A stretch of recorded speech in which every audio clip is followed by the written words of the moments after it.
Am I the fucking asshole for excluding my niece from my son's birthday party after she ruined his first party? Last week, I hosted my son James' male 9 birthday party at my parents' house. I paid for and organized the whole event.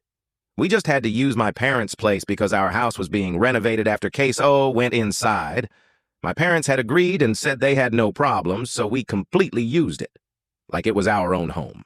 I had invited James's closest friends from school and football club for the party, and 2 of his cousins from his dad's side that he's very close with. James had made it clear he wanted a friends-only party, and I was okay with it, even though I can tell he got no fucking friends. However, the day before, my sister Linda called me angry that her daughter Ava, female 11, was not invited because she a stupid bitch. I tried to explain that it wasn't a party for family members. Also, James wasn't very close to Ava. She is a bit spoiled and always picks fight with James wherever they are made to play together. Linda didn't want to listen and cried that Ava was having a hard time making friends in school, and it didn't help if her own cousin was excluding her. I felt sorry, but I didn't relent, and Linda cut the call. She then called Mom, and they tried to convince James behind my back. He also said no and told me. My prince apologized, and I thought that was it. Fast forward on the party date. I have everything arranged, and the party is going well. Halfway through it, Linda arrives with Ava, and my parents say they'll shut this shit down and end the party early if I don't let Ava join. I reluctantly did.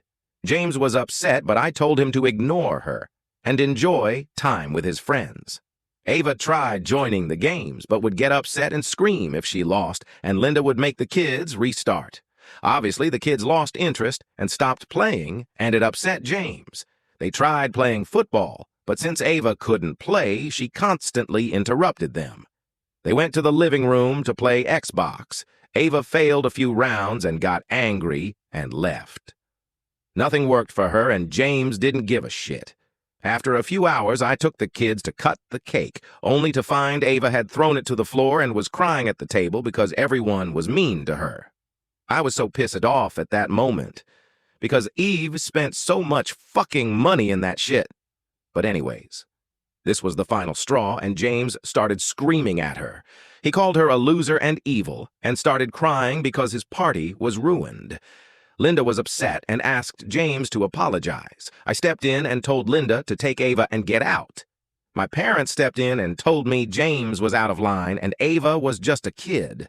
I was so angry then that I just ended the party altogether and told Linda her daughter has no friends because she's a brat. I called my husband, and we took all the kids to McDonald's and got a different cake for James to cut there. I took pics and posted them to Facebook as well. Since then, I've received calls and texts from Linda calling me a bitch and asshole for excluding Ava and has been demanding. James apologized. My parents have berated me as well and are angry because James now refuses to speak to them. I'm not sure if James should apologize, and I don't want to either. We did nothing wrong, and I won't tolerate anyone ringing my son's birthday. But perhaps I shouldn't have insulted Ava, but I'm going to definitely jump that bitch Linda for saying that. So I don't know at this point, but am I the a-hole?